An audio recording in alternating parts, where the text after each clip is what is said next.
है ऑर्बिटर 9 नामक स्पेसशिप के अंदर, जिसमें एक 20 साल की खूबसूरत लड़की एलेना अकेले सफर कर रही होती है। वो स्पेसशिप पृथ्वी से सेलेस्ट नामक ग्रह की यात्रा पे था। एलेना ने अपनी सारी जिंदगी बचपन से लेके अब तक उसी स्पेसशिप में गुजारी थी।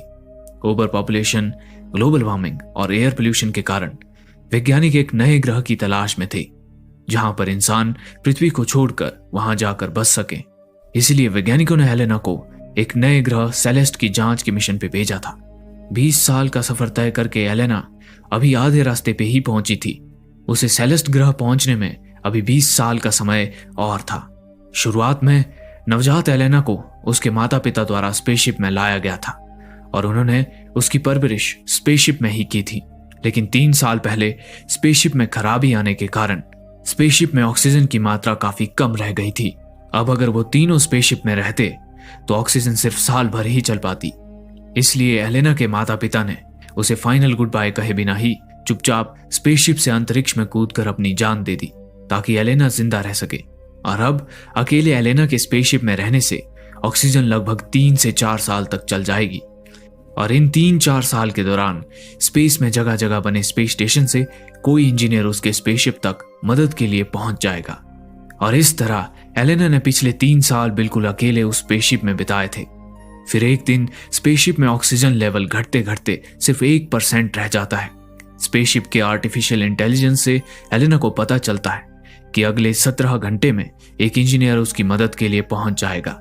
एलेना अपनी जिंदगी में अपने माता पिता के अलावा पहली बार किसी इंसान से मिलने वाली थी। कुछ घंटे बाद स्पेसशिप में अचानक इमरजेंसी अलार्म बजने लगता है और स्पेसशिप तेजी से हिलने लगता है। वो भागकर स्पेसशिप के कंट्रोल रूम में जाती है और पाती है कि एक स्पेस कैप्सूल उसके स्पेसशिप से अटैच हो रहा था। और फिर जैसे ही उसकी स्पेसशिप का दरवाजा खुलता है, उसके सामने प्रकट होता है उसी की उम्र का एक लड़का। एलेना ने अपनी पूरी जिंदगी में पहली बार किसी लड़के को देखा था। उसे देखते ही वो खो सी गई थी। वो एलेना को बताता है कि वो इंजीनियर है और उसके पास सिर्फ 50 घंटे हैं इस रिपेयर वर्क के लिए। इंजीनियर के पास एक मिनी रोबोट भी था। वो मिनी रोबोट फॉल्ट ढूंढने में इंजीनियर की मदद करता था। एलेना किसी न किसी बहाने से इंजीनियर के पास ही रहना चाहती थी, लेकिन इंजीनियर किसी कारणवश उसे टालने की कोशिश कर रहा था। एलेना इंजीनियर से उसका नाम पूछती है। इंजीनियर अपना नाम एलेक्स बताता है। एलेना उसे डिनर के लिए रुकने बोलती है। थोड़ी नानुकर के बाद एलेक्स उसके साथ डिनर के लिए मान जाता है। एलेना काफी खुश हो जाती है। डिनर के बाद एलेक्स अपने काम पे लग जाता है। एलेक्स जब अपने काम के अंतिम चरण में था, तब एलेना एलेक्स के कमरे में जाकर उसकी चीजों को निहारती है। वहीं तब वो मिनी रोबोट से भी बात करती है। फिर रात में एलेक्स अपने कमरे में सो रहा होता है। तब एलेना दबे पांव एलेक्स के कमरे में प्रवेश करती है। वो सोए हुए एलेक्स के जिस्म को महसूस कर रही होती है कि अचानक एलेक्स जाग जाता है। एलेक्स आगे कुछ बोल पाता उससे पहले एलेना कहती है कि उसने आज तक कभी किसी को किस नहीं किया है और अगले 20 साल वो इस स्पेसशिप में बिताने वाली है अकेले। इसके बाद एलेक्स कुछ भी नहीं कहता और फिर उनके बीच संबंध बनते हैं। फिर कुछ घंटे बाद एलेक्स स्पेसशिप से एलेना को बिना ढंग से गुड बाय कहे चला जाता है। कुछ ही देर बाद एलेक्स का स्पेस कैप्सूल एक सुरंग में खुलता है। वो उसमें से होता हुआ एक लिफ्ट के माध्यम से जैसे ही बाहर निकलता है, ये क्या, वो तो धरती पे ही था। पता चलता है कि एलेक्स पृथ्वी पर ही था और एलेना भी। असल में वहां पर मिलिट्री का एक सीक्रेट प्रोग्राम चल रहा था जिसका नाम था ऑर्बिट प्रोग्राम। वो स्थान एक घने जंगल के बीच में प्रतिबंधित क्षेत्र में था। वहां जमीन के नीचे 10 अलग अलग स्पेसशिप के सिमुलेटर बनाए गए थे, जिनके नाम रखे गए थे ऑर्बिटर 1, ऑर्बिटर 2 और इस तरह से ऑर्बिटर 10 तक। हर सिमुलेटर में एक एक यात्री को रखकर उन पर साइंटिस्ट शोध कर रहे थे कि सेलेस्ट ग्रह की यात्रा के दौरान मानव शरीर इतनी लंबी यात्रा में कैसे और किस तरह रिएक्ट करेगा, ताकि असली यात्रा के दौरान मानव शरीर पे पड़ने वाले दुष्प्रभाव और बाधाओं से अच्छे से निपटा जा सके। आखिर संपूर्ण मानव जाति को सकुशल सेलेस्ट ग्रह पर पहुंचाने का अभूतपूर्व विजन था वैज्ञानिकों का। उन्हीं में से 9वें नंबर के स्पेसशिप ऑर्बिटर 9 में एलेना थी, लेकिन एक भी यात्री को हकीकत का बिल्कुल भी अंदाजा नहीं था। वे तो यही मान रहे थे कि वे अकेले ही स्पेसशिप में सेलेस्ट ग्रह की तरफ बढ़ रहे हैं। एलेक्स इस प्रोग्राम को चलाने वाली एजेंसी में साइंटिस्ट के पद पर काम करता था। एलेक्स एजेंसी में प्रवेश करता है वहां ऑर्बिट प्रोग्राम का चीफ साइंटिस्ट एलेक्स को बताता है कि उनका स्पेस प्रोग्राम बहुत तेजी से प्रगति कर रहा है और ऐसा ही चलता रहा तो अगले 20 से 30 साल में पहला स्पेसशिप हकीकत में सेलेस्ट ग्रह की तरफ उड़ान भरेगा। एलेक्स फाइनली जब उस प्रतिबंधित क्षेत्र से अपने घर के लिए निकल रहा होता है तब मिलिट्री चेक नाके पे उसकी चेकिंग होती है। कार में रेडियो पर किसी सेलेस्ट स्पेसशिप दुर्घटना के बारे में बताया जा रहा था। दरअसल 5 साल पहले एक स्पेसशिप को सेलेस्ट ग्रह पर भेजा जाने वाला था, लेकिन वो स्पेसशिप उड़ान भरने के कुछ सेकंड पहले किसी तकनीकी खराबी के कारण एक धमाके के साथ फट गया, जिसमें सारे क्रू मेंबर्स जलकर मर गए। उस प्रोजेक्ट का हेड इंजीनियर एलेक्स था। उस घटना के बाद एलेक्स एक तरह से डिप्रेशन में चला गया था, क्योंकि ना सिर्फ क्रू मेंबर्स मारे गए थे बल्कि सेलेस्ट ग्रह का मिशन काफी पिछड़ गया था। उसी घटना से सबक लेकर साइंटिस्ट पहले सिमुलेशन के जरिए सारी संभावनाओं की जांच करना चाहते थे ताकि इस बार कोई गड़बड़ ना हो। फिर अपने घर पहुंचकर जब एलेक्स आराम कर रहा होता है तब अचानक से मिनी रोबोट एलेना का वीडियो दीवार पर प्रोजेक्ट कर देता है।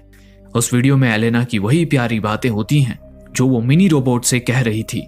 मिनी रोबोट ने चुपके से एलेना का वीडियो रिकॉर्ड कर लिया था। अगली रात एलेक्स अपनी साइकोलॉजिस्ट से मिलने जाता है। साइकोलॉजिस्ट अपना चेहरा छुपा कर रखती थी। वो एक स्क्रीन के पीछे से अपनी क्लाइंट को साफ साफ देख पाती थी, लेकिन दूसरी ओर से क्लाइंट को कुछ भी नजर नहीं आता था। सिर्फ नजर आता था तो एक एनिमेटेड लोमड़ी का चेहरा। एलेक्स साइकोलॉजिस्ट को सिमुलेटर के अंदर यात्रियों के बारे में बताता है कि सिमुलेटर में उन सभी यात्रियों का वैसा ही इस्तेमाल किया जा रहा है जैसे लैब में साइंटिस्ट चूहों का इस्तेमाल करते हैं उन पर एक्सपेरिमेंट करने के लिए। उन यात्रियों के लिए, खासकर एलेना के लिए, उसे काफी बुरा लग रहा था। एलेक्स अपने घर के लैब से एलेना को देखता रहता था, उसके बारे में सोचता रहता था। वो अपने दिमाग से एलेना को नहीं निकाल पा रहा था। और फिर एक दिन एलेक्स के सब्र का बांध टूट पड़ता है और वो निकल पड़ता है प्रतिबंधित मिलिट्री क्षेत्र में स्थित ऑर्बिटर 9 की ओर। उधर एलेना अपने स्पेसशिप में मायूस पड़ी थी। अचानक उसका स्पेसशिप हिलने लगता है और अलार्म बजने लगता है। वो कंट्रोल पैनल में देखती है कि स्पेस कैप्सूल उसके स्पेसशिप से अटैच हो रहा है। उसे कुछ समझ नहीं आ रहा था क्योंकि उसने कोई सर्विस रिक्वेस्ट तो भेजी ही नहीं थी। फिर वो अचानक से स्पेस कैप्सूल से एलेक्स को निकलता देख सन्न रह जाती है। वो गौर करती है कि एलेक्स बिना स्पेस सूट के आया हुआ है। एलेक्स उसे बताता है कि ये कोई स्पेसशिप नहीं है, ये मात्र एक सिमुलेटर है। दरवाजे के उस पार पृथ्वी ही है। वो एलेना से कहता है कि उन्हें इसी वक्त वहां से निकलना होगा। एलेना को कुछ समझ नहीं आ रहा होता और वो घबराते हुए एलेक्स को वापस अपने स्पेस कैप्सूल में लौट जाने को बोलती है। इतना सुनते ही एलेक्स वहां लगे एक कैमरे को निकाल देता है। वो बताता है कि बचपन से लेकर अब तक उसकी रिकॉर्डिंग की जा रही थी। एलेना अब भी असमंजस में और डरी हुई थी, लेकिन वह एलेक्स की बात मान लेती है। वो एलेना की जगह मिनी रोबोट को सेट करके उसके ऊपर सारे प्लग्स लगा देता है, जिससे पहले की तरह ही एजेंसी को एलेना की हेल्थ रिपोर्ट मिलती रहे। फाइनली वो एलेना को अपने साथ लेके वहां से निकल जाता है। एलेक्स उसका हाथ थामे उसे बाहर की ओर ले जा रहा था।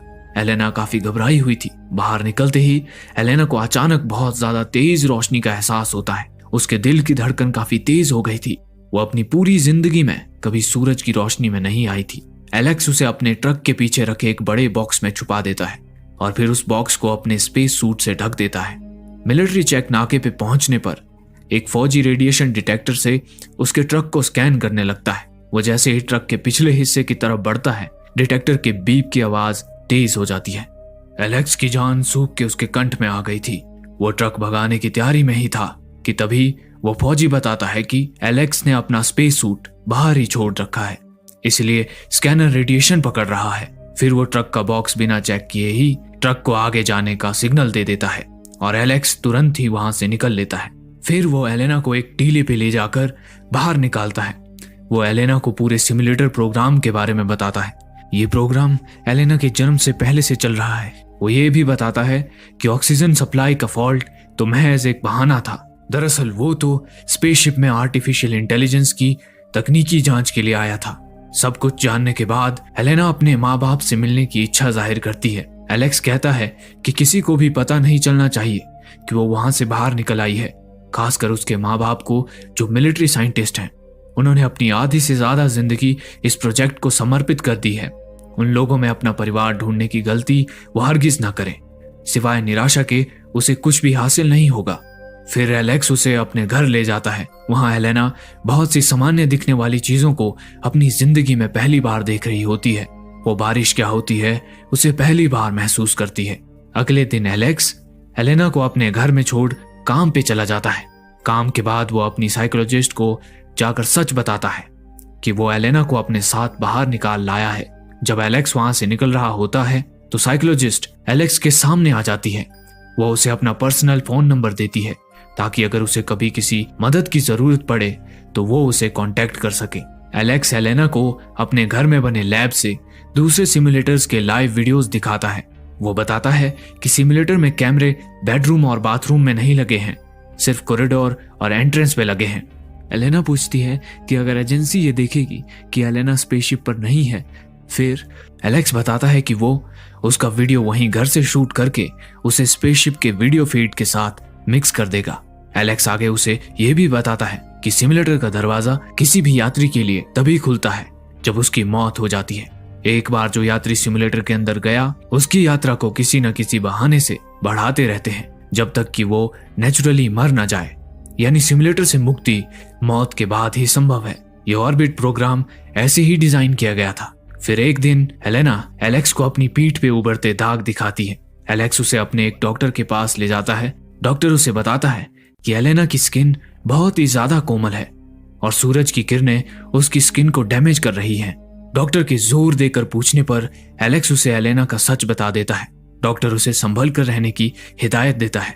एक दिन एलेक्स की गैर हाजिरी में एलेना के हाथ एक गुप्त रिपोर्ट लग जाती है। उस रिपोर्ट से उसे पता चलता है कि दरअसल वो एक क्लोन है। वो सच की तह तक जाने का ठानती है और उसी रिपोर्ट की फाइल से अपने माँ बाप का एड्रेस निकाल कर एलेक्स को बिना बताए उनसे मिलने चली जाती है। वो फाइनली अपने माँ बाप से मिलती है।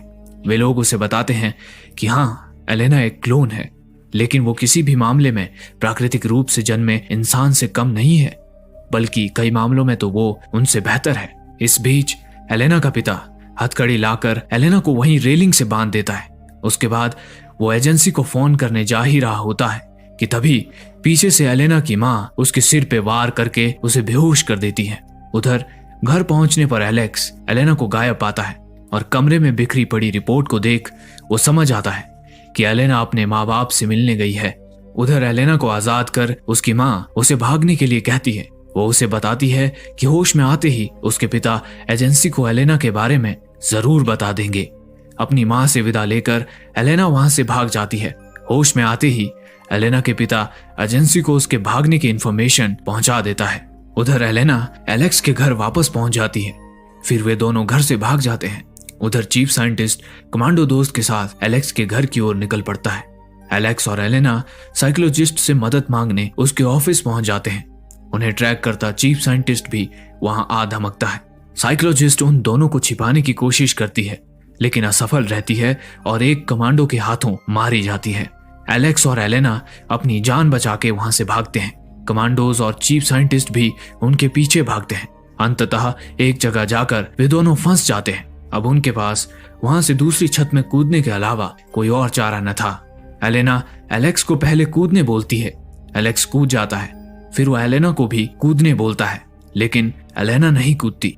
उसने एलेक्स को बचाने के लिए आत्मसमर्पण करने की ठान ली थी। आखिर कमांडोज एलेना को पकड़ ही लेते हैं। वो एलेक्स पे भी गोलियां चलाते हैं, लेकिन वो वहां से भाग जाता है। वहां से निकलकर एलेक्स अपने डॉक्टर दोस्त से मिलता है। डॉक्टर एलेक्स को बताता है कि एलेना की मेडिकल रिपोर्ट अच्छी नहीं है। उसकी स्किन तेजी से बीमारी की तरफ बढ़ रही है। वो सूरज की रोशनी में नहीं जी सकती। एलेक्स डॉक्टर को बताता है कि एलेना अब उसके साथ नहीं है। एजेंसी उसे पकड़कर अपने साथ ले गई है। ये सुन के डॉक्टर कहता है कि एक तरह से ये एलेना के लिए अच्छा ही हुआ, क्योंकि उसका शरीर स्पेसशिप के प्रेशराइज्ड वातावरण का आदी हो चुका है और उसके बाहर अब वो नहीं रह पाएगी। डॉक्टर आगे ये भी बताता है कि एलेना प्रेग्नेंट है। उधर एजेंसी में चीफ साइंटिस्ट एलेना को बताता है कि अब वो उनके किसी काम की नहीं है, इसीलिए एजेंसी उसे खत्म करने वाली है। तभी उसके पास एलेक्स का फोन आता है। एलेक्स उसे कहता है कि उसके पास उसके लिए एक फायदे का सौदा है, जिसमें सबसे ज्यादा फायदा चीफ साइंटिस्ट का ही है। उसके बाद एलेक्स एजेंसी की तरफ निकल पड़ता है। वहीं दूसरी तरफ एलेना को जहर का इंजेक्शन देने के लिए ले जाया जा रहा था। एलेक्स तेजी से मिलिट्री का चेक नाका तोड़ते हुए आगे बढ़ता है। सेना के जवान उस पर गोलियां चलाते हैं। एक गोली उसकी बाह पे आकर लगती है। तभी चीफ साइंटिस्ट वहां आकर सेना को एलेक्स पर गोली चलाने से रोकता है। उसके बाद वे लोग एलेक्स और एलेना को मिलवाते हैं। एक दूसरे को देख दोनों बहुत भावुक हो जाते हैं। फिर एलेक्स चीफ साइंटिस्ट से कहता है कि वो भी एलेना के साथ ही स्पेसशिप सिमुलेटर के अंदर रहना चाहता है। एलेक्स एलेना की मेडिकल रिपोर्ट चीफ साइंटिस्ट को दिखाता है। एलेना 6 हफ्ते के गर्भ से थी। उसके अंदर एक बच्ची पल रही थी। दरअसल एलेक्स और चीफ साइंटिस्ट के बीच ये तय हुआ था कि एजेंसी एलेना को नहीं मारेगी और इसके बदले में एलेना को सिमुलेटर में बच्चा डिलीवर करना होगा, जिससे कि एजेंसी उसके मेडिकल डाटा को रिकॉर्ड कर उस पर शोध कर सकेगी। क्योंकि आज तक सिमुलेटर के अंदर किसी बच्चे की डिलीवरी नहीं हुई थी, तो असल में एलेना की प्रेगनेंसी के कारण उसकी जान बची थी। बस एलेना एक शर्त रखती है कि जब उसकी बच्ची थोड़ी बड़ी हो जाएगी तब वो उस बच्ची को सिमुलेटर से आजाद कर दें। और फिर कुछ वर्षों बाद ऐसा ही होता है। एलेना की बेटी सिमुलेटर के बाहर निकलती है और फिर ये मूवी वहीं समाप्त हो जाती है।